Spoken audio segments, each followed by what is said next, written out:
Wholesaling real estate has never been easier or faster than it is in 2025. With cutting-edge technology and AI, you can find deals, you can contact sellers, you can close faster than ever before, even if you're just starting out. Now, a lot of people that don't understand wholesaling or how I'm going to teach it to you today would say it's oversaturated and there are no deals out there. I'm going to change your mind on that today. I'm going to show you a step-by-step guide on how to leverage technology to make money wholesaling in 2025. What I'm going to cover is what is wholesaling, going to give you the step-by-step process to wholesale, give you some technology that can help aid you to do this faster and easier, going to give you some common mistakes to avoid, and if all of that doesn't make sense to you at the very end, I'm going to break this all down in a very simple diagram on the board here so you can understand. All right, what is wholesaling? Wholesaling real estate is selling contracts. You're not actually selling the property. A typical wholesale deal will be you getting a property under contract on a sheet of paper. You sign a sheet of paper with a seller saying that you will buy their contract, and usually before closing,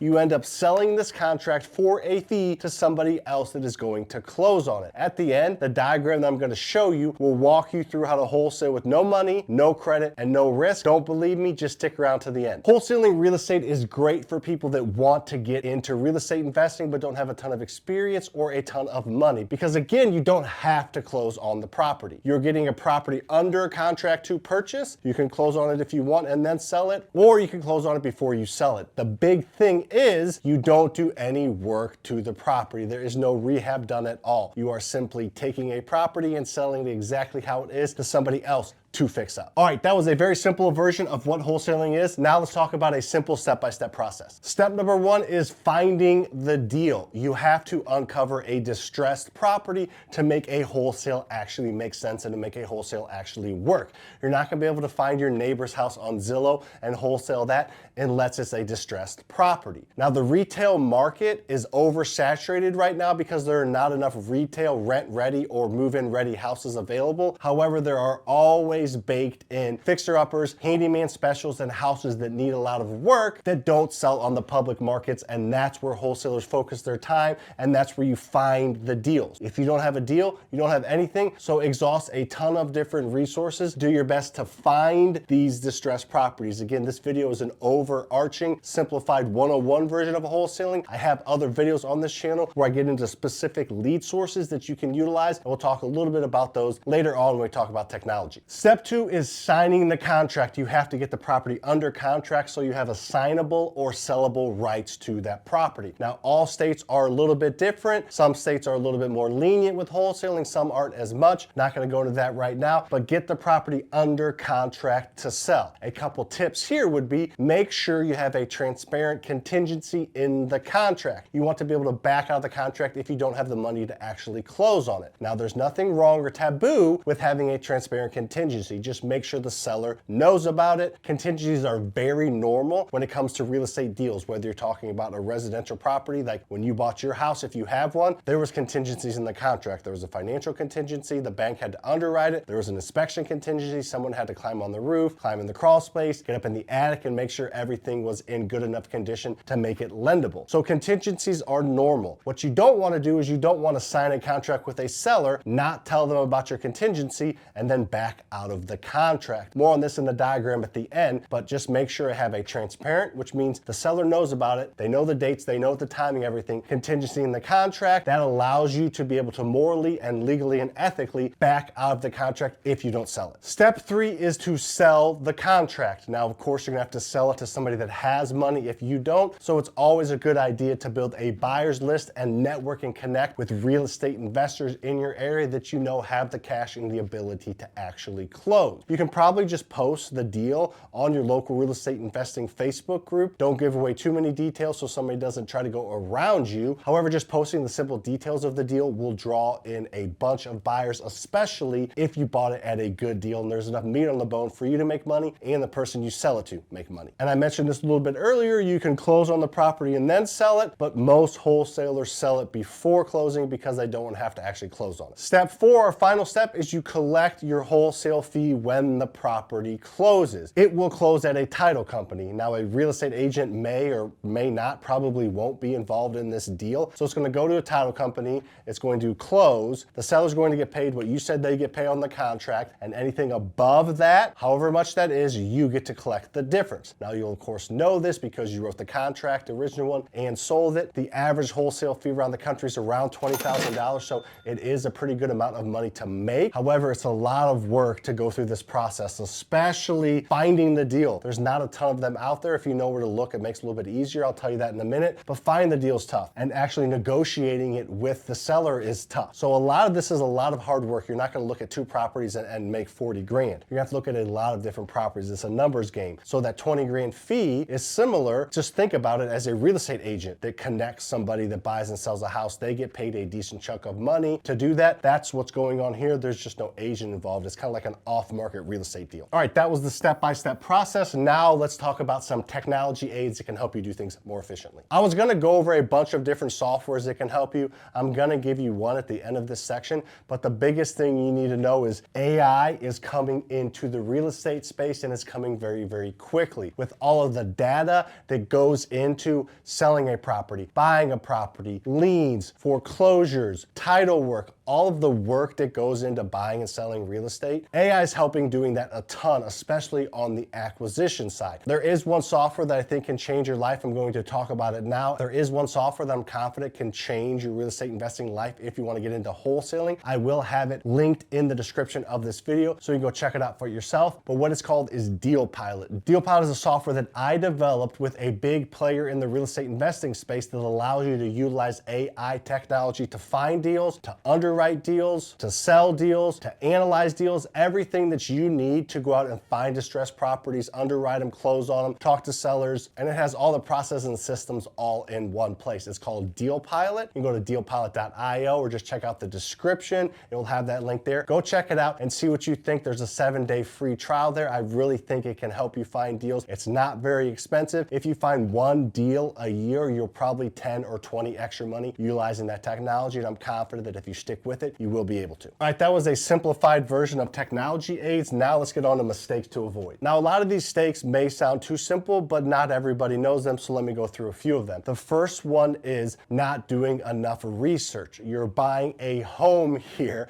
It's going to cost a lot of money. You need to do enough research. You need to understand what the property condition is before you get it under contract. You need to understand what the value is after it is repaired. Those are the 2 biggest things. I'm going to quickly go over the formula behind me, but you really need to understand the max allowable offer formula if you want to be an effective wholesaler. All right, it's the max allowable offer formula. It's the max you should offer on a wholesale deal. It's a very common formula that all real estate investors use. It is ARV, which is what the property is valued at after repair. That stands for after repair value. So you have to look at the property. You have to visualize what it will look like fixed up, which shouldn't be hard to do. Just find other properties in the area that are similar to it that are fixed up, what they sold for. That's going to be your ARV times 75 or 70%, however big of a margin you want to make. That builds you a 25% profit margin. This builds in a 30% profit margin. Now, I'm not a mathematician, but that offer is going to be lower because you're buying it cheaper. That offer is going to be higher, so make sure you're good with your numbers. Depends on how much you want to make. Now, obviously, you're probably thinking, why wouldn't I do it 70%? Well, you might miss out on a lot of deals, and 25% profit margin is pretty good. So you figure those 2 numbers, then you subtract out your cost, which is what it costs to actually fix up, repair, and hold that property. So this is going to be your rehab costs, your labor, your materials, your holding costs, your closing costs. Everything is built up into that. So if you can get good at this formula, then you'll be able to become a good wholesaler. And if you're having trouble with any of those things, guess what? That Deal Pilot software I told you about earlier has all of this built in, helping you figure out your costs and helping you figure out your ARV. Now, this is where somebody's going to want to buy it from you at. So if you want to make a good spread, you would subtract out your wholesaling fee. Somebody looking to buy it from you is going to run this formula, and that's what they're going to want to buy it at. So run this formula and subtract out $10,000,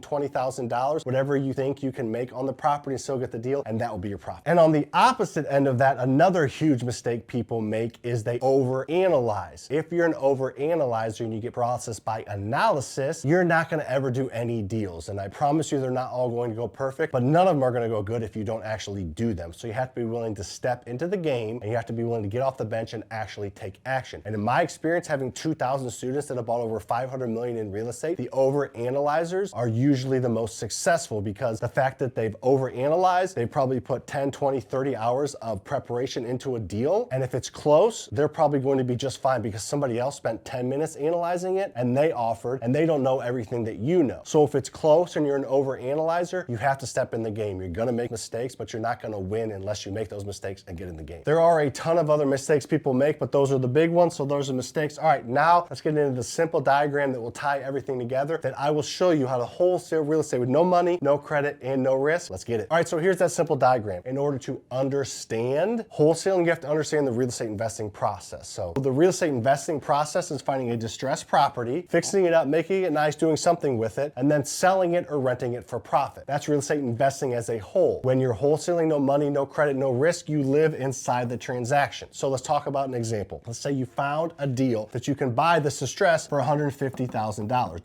That's what you get it under contract for on day one. You write a 45-day contract with that 14-day contingency that I talked about earlier. The seller knows about it. You're not hiding it from them. Tell them you have 14 days to bring in a partner, to confirm the deal, to bring in a financial partner, to make sure they're willing to lend you the money, to bring in a contractor to climb on the roof and do things you haven't done. Whatever you need to tell them, you don't need to lie to them, but tell them you need to get more people into the house. You need a 14-day contingency to do that. It's very standard. If you don't make it a big deal, they won't make it a big deal. And during those 14 days, you need to update them with the process. If you're getting nobody interested, you need to tell them it's looking like this deal's not going to go through, and explain to them before you get under contract that if it falls through, they're no worse off than they were 14 days ago. They can list it with somebody else. They can throw in the MLS. They can have an agent. They can have another wholesaler come in. Just let them know that it's a quick 14 or maybe even 10 days for you to confirm everything up, and in that time, you sell it. Let's say on day 8, you sell it for $175,000. So you sold it, somebody else has money, proof of funds, everything gets sent to title work, boom, everything's golden, you're good. On day 45, the seller is going to get paid their $150,000, and you will get paid a handsome $25K, maybe minus some fees, just for connecting the dots and making everything work. So again, you didn't close on the property, so you didn't get a loan, you didn't put any money down on anything, so you don't need any money, and then there's no risk because you have a transparent contingency. If day 13 comes around, you haven't sold it, you call the seller, hat in your hand, and you say, I'm sorry, I did my best, I gave you the number that you wanted, and it's just too much. I'm not in this to lose money, it's just too much. And at that point, you can either,